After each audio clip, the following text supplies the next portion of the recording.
Já que os nossos corpos estão imersos em gases ou em líquidos, né? Então, quando a gente está no ar aqui, respirando e tudo mais, ou quando a gente mergulha para dentro da piscina, está imerso no líquido, isso tudo a gente chama de fluidos. Então, nossos corpos ocupam um espaço dentro dessa mudança toda.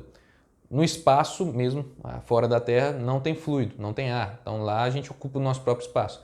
Aqui a gente vai ocupar o espaço que está ali entre os gases. Então, a gente chega, o gás tem que afastar. A gente chega, a água tem que se afastar porque dois corpos não ocupam o mesmo lugar no espaço.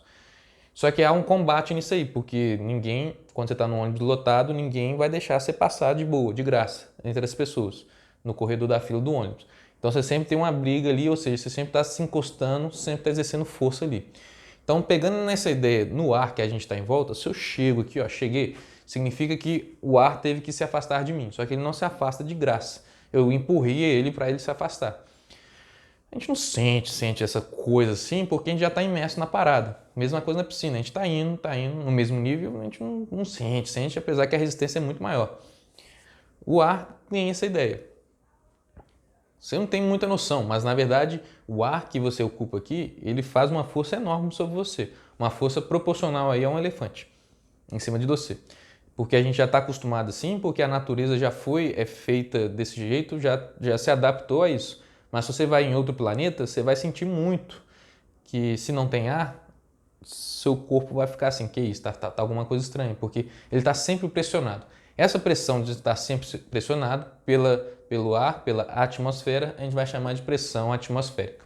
Então, aqui na Terra, nossa pressão atmosférica a nível do mar, quando a gente pega e mede ela, a gente padronizou e chamou de 1 atm, 1 atmosfera, para facilitar a vida. Então, quando você está lá na praia, você tem uma coluna de ar em cima de você. Pode-se pensar assim, vamos supor que a atmosfera está aqui, você tem isso tudo de coluna de ar sobre você. Isso tudo de coluna de ar tem um peso, tem uma força, a pressão é exercida por todos os lados, porque é a coluna de ar sobre a sua cabeça, só que você está batalhando lá, então tem ar à sua volta aqui, tem ar na bundinha, tem ar em todo canto. Então tem pressão por todos os campos distribuídos sobre você. Só que quando você está a nível do mar, você tem uma coluna maior de ar. É como se você tivesse um maior peso de ar sobre você. Você vai subindo de altitude, à medida que você vai subindo de altitude, você pode pensar que o ar vai ficando mais rarefeito, a quantidade de ar, massa de ar vai diminuindo, porque o ar começa no nível e ele termina onde está o chão. Então, à medida que você vai aumentando sua altitude, o ar vai diminuindo, essa massa diminui, então a quantidade de peso sobre você de ar diminui, então a gente pode falar que a pressão diminui. Como a gente mede a pressão atmosférica em atm, a pressão aqui em BH é mais ou menos 0,9 uns quebrado. Deixa eu confirmar.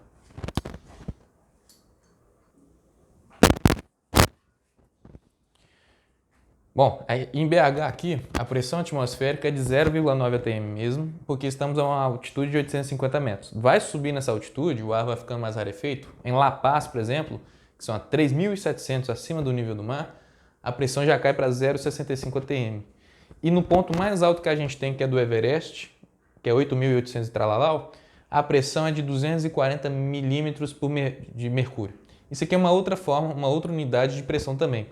A experiência que um físico chamado Torricelli fez, ele pegou a nível do mar uma taça, um pires, né, cheio de água e uma coluna de vidro assim, cheia de mercúrio.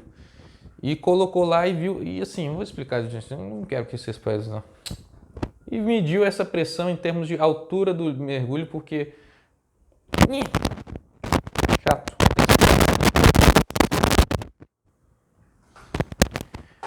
Porque assim, a experiência de Torricelli funciona da seguinte forma. Com o que ele fez lá no nível do mar, ele pegou um prato de água aqui e pegou um tubo cheio de mercúrio, porque mercúrio é mais pesado, é líquido e mais pesadinho. Ele jogou na água. E quando a gente joga alguma coisa na água, normalmente essas coisas começam a derramar, né? Só que não derrama tudo, por quê? Porque a atmosfera faz uma pressão em volta que impede dessa coisa do nível da água aumentar. Existe aí um certo equilíbrio. Então esse trem que começou a descer, desceu, só que parou num certo nível. Então isso tudo depende de onde você está, porque o ar que está fazendo a pressão em volta aqui depende. A nível do mar, ele viu que a coluna do vidro aqui ficou em 760 milímetros dessa experiência. Se ele for subindo aqui, essa coluna vai cada vez mais abaixando, porque essa pressão que o ar faz para impedir do nível de subir vai diminuindo, não tem tanta força assim, né? Então, quando chegou no Monte Everest aqui, ele vê, né, existe esse estudo, de que você tem que fazer aqui, com essa experiência de Torricelli, o nível de mercúrio cai até 240, porque aqui essa pressão é muito menos, então a água sobe muito mais. Então, é uma forma de se medir, é uma forma até mais prática de se medir, não prático, mas é uma forma de se medir pressão. Posso dar em unidades de ATM, eu posso dar nessa proporção de milímetros de mercúrio. E foi usado mercúrio porque se eu utilizasse água para cair, até poderia.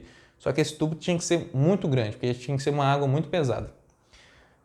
Tinha que ser muita água para poder dar o peso, para poder cair e poder nivelar. Só que como a altura devia ser absurda, mercúrio já é um metal líquido e isso tem uma densidade muito forte, muito pesada em termos de líquido, é o líquido mais denso que existe. Então é mais fácil dele ser maleável e cair e ele é mais pesado também, né, na concentração. Mas se eu fosse transformar isso aqui, existe essa proporção. Posso pensar assim, olha, 700 milímetros de mercúrio me dão aqui um ATM. Aí eu penso nessa proporção, então, 240 vão me dar quanto? Então, em termos de pressão na superfície da Terra, a menor pressão que a gente tem atmosférica, a gente pode pegar assim que é quase um terço aqui, né? Um terço de ATM. É 3,6,720, bem próximo de um terço. Então é 0,33 ATM, bem próximo. Pressão muito baixinha, muito baixinha. O que isso influencia? Bom, influencia na nossa respiração, influencia na nossa constituição. A gente não consegue lidar muito bem no Everest, porque a gente está adaptado a essas alturas aqui, a essas altitudes. Tanto que, por exemplo, quando o jogador daqui vai jogar Libertadores em lugares muito altos, lá no Peru, lá na Bolívia, que tem altitudes altas, o cara chega antes, dá uma corridinha antes, tem que se adaptar, porque a respiração é diferente. Correr na praia e correr em Belo Horizonte não são as mesmas coisas, por mais que seja mais próximo à pressão.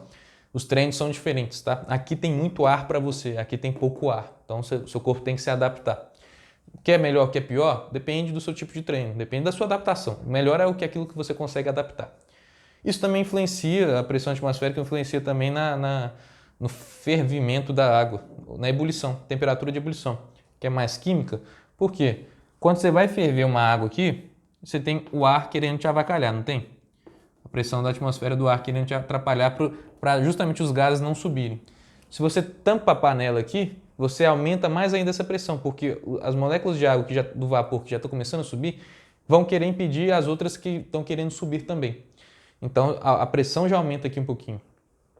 Por isso que a panela de pressão você fecha muito, veda, faz com que a pressão lá dentro fique absurda. Quando a pressão lá dentro fica absurda, tipo assim, você está impedindo no máximo dessa água ferver, significa que a temperatura de ebulição aqui vai aumentar. Temperatura de ebulição.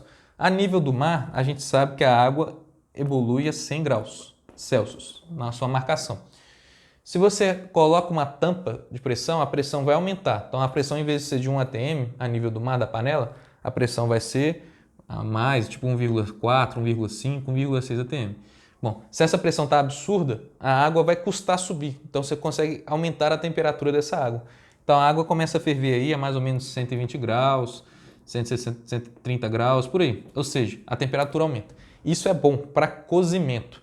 O alimento ele precisa de temperatura alta. Temperatura alta é interessante para cozinhar alimento. É ruim para fazer café, porque café você só precisa ferver a água. Então, entre ferver a água no Rio e em BH está mais em conta, porque ferve uma temperatura menor. Porque quanto menor a pressão da atmosfera, já tem o contrário, menor a temperatura de ebulição. A água aqui no Everest ferve a mais ou menos 70 graus. Então, se você quer fazer um café, você gasta muito menos gás no Everest.